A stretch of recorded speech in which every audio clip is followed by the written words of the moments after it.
ध्यान दीजिए, next topic है अपने इक्विपोटेंशियल सरफेस की प्रॉपर्टी। तो हेडिंग डाल दीजिए प्रॉपर्टीज ऑफ इक्विपोटेंशियल सरफेस।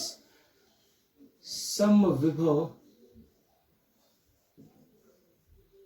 पृष्ठ के गुणधर्म, प्रॉपर्टीज ऑफ इक्विपोटेंशियल सरफेस। देखिए इसमें फर्स्ट है अपने, अगर मान लीजिए कि ये एक इक्विपोटेंशियल सरफेस है, इसके ऊपर कोई दो पॉइंट है अपने ए और बी, तो ये हम जानते हैं कि ए और बी दोनों का पोटेंशियल क्या होगा, सेम। ठीक है, इक्विपोटेंशियल सरफेस समविभव पृष्ठ का मतलब ही यही है कि ए और बी दोनों का जो विभव है वो क्या सेम है, कि ए और बी दोनों का पोटेंशियल, दोनों का विभव जो है वो क्या रहेगा, सेम रहेगा।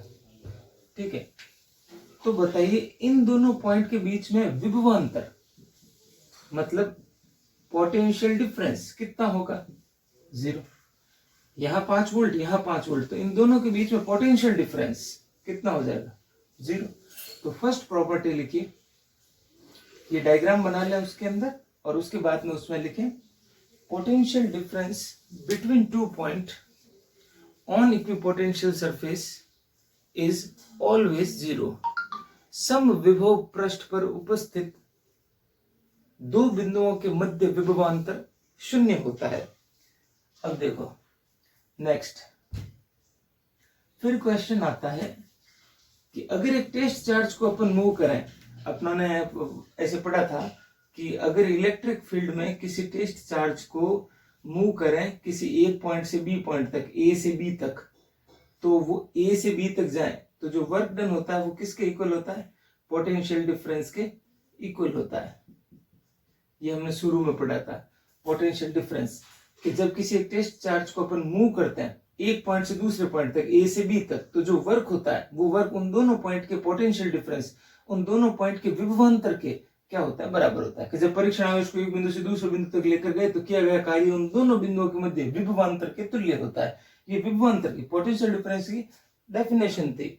ठीक है, अब अगर वही यहाँ पे अप्लाई करें तो अपना सेकंड बन जाएगा कि अगर मान लीजिए किसी यहाँ पे पड़ा है एक टेस्ट चार्ज, उसको यू मूव किया ए से ले जाकर बी तक, जो पोटेंशियल जो विभव यहाँ था वही यहाँ पर है, तो जब वो यहां से यहां तक आया, कहां से ए से बी तक गया, तो किया गया कार्य कितना होगा, तो हम जानते हैं पोटेंशियल डिफरेंस विभवांतर का सूत्र ये है, तो किया गया कार्य ए से बी तक जाने का वर्क कितना हो जाएगा, Q not into VB minus V, और वीबी माइनस वी कितना है, विभवांतर कितना है इसके और इसके बीच में, या इसके और इसके बीच में 0, तो किया गया कार्य कितना हो जाएगा, 0।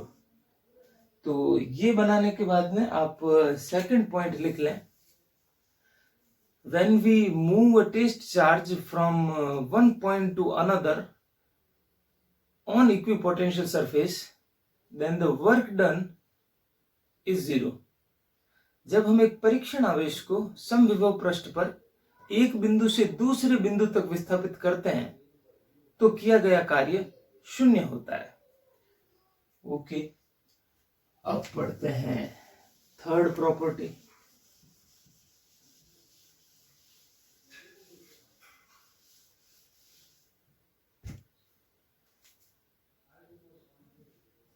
ये अपन डायग्राम में ही बना चुके थे, ठीक है ना, कि कोई भी इक्विपोटेंशियल सरफेस जो होता है वो हमेशा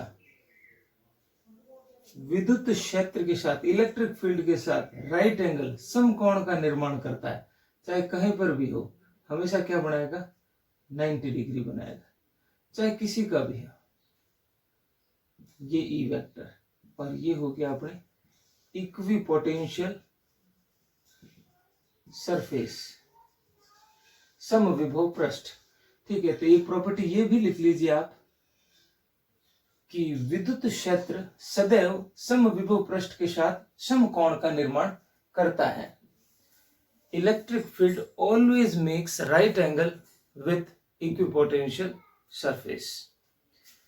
ठीक है, एक और ले लेते हैं तो फोर्थ पॉइंट,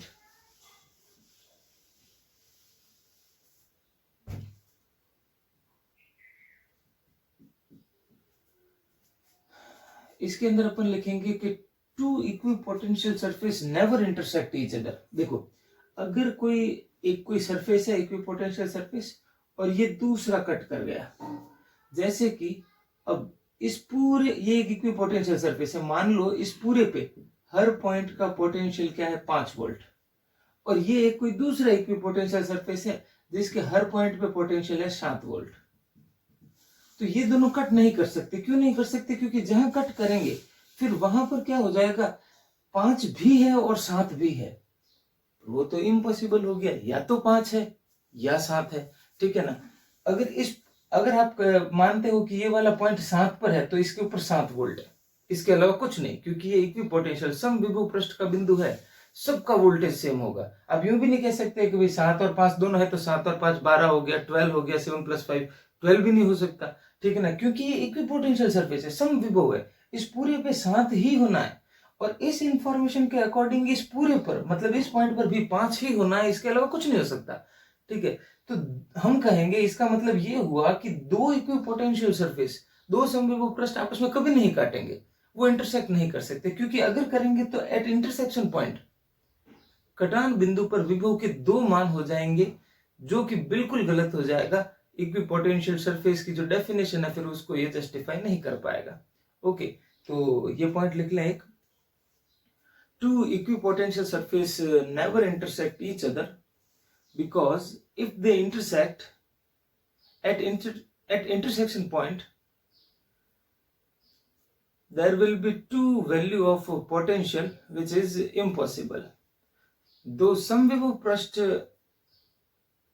एक दूसरे को कभी नहीं काटते, क्योंकि यदि वे काटे तो कटान बिंदु पर विभव के 2 मान होंगे, जो कि असंभव है। तो ये बेसिक से कुछ 4 अपने जो है वो प्रॉपर्टी लिखी है। तो ये था अपने समविभव पृष्ठ और उसके कुछ गुणधर्म, इक्विपोटेंशियल सरफेस और कुछ उसकी प्रॉपर्टीज। इसके बाद में अपन नेक्स्ट जो है वो एक बार वापस से फर्स्ट चैप्टर में डाइपोल पढ़ा था, ठीक है ना, विद्युत द्विध्रुव। तो एक बार उस टॉपिक को आप वापस जरूर पढ़ लें, क्योंकि आगे वाला टॉपिक डाइपोल का वहीं से शुरू होगा जहां फर्स्ट चैप्टर में खत्म हुआ था। वहां पर हमने देखा कि एक डाइपोल को अगर इलेक्ट्रिक फील्ड में रखें तो उसके ऊपर टॉर्क एक्सपीरियंस होता है, बल आघूर्ण, और उसका फॉर्मूला क्या था, PE sin थीटा। ये इंफॉर्मेशन पहले से हमारे पास है, चैप्टर फर्स्ट के लास्ट में पढ़ा था कि एक डाइपोल को जब इलेक्ट्रिक फील्ड में रखते हैं, विद्युत क्षेत्र में रखते हैं, तो उसमें घूर्णन बल आघूर्ण उसके ऊपर आरोपित होता है, वो टॉर्क एक्सपीरियंस करता है, मतलब एक ऐसा फोर्स, ऐसा कपल ऑफ फोर्स एक्सपीरियंस करता है जिसकी वजह से वो रोटेशनल मोशन परफॉर्म करता है। तो वो जो कपल ऑफ फोर्स है या टॉर्क जिसको बोलते हैं टाउ, उसको अपन क्या बोलते हैं, PE sin थीटा। ये लास्ट क्लास में हमने जो है वो डेराइव किया है। तो अब नेक्स्ट जो टॉर्क के बारे में टॉपिक पढ़ने वाले हैं वो टाउ से, टॉर्क से ही शुरू होना है। तो एक बार उस टॉपिक को देख लें, फिर अपन डाइपोल के ऊपर जो है वो आगे क्वेश्चंस और कुछ डेरिवेशंस करेंगे।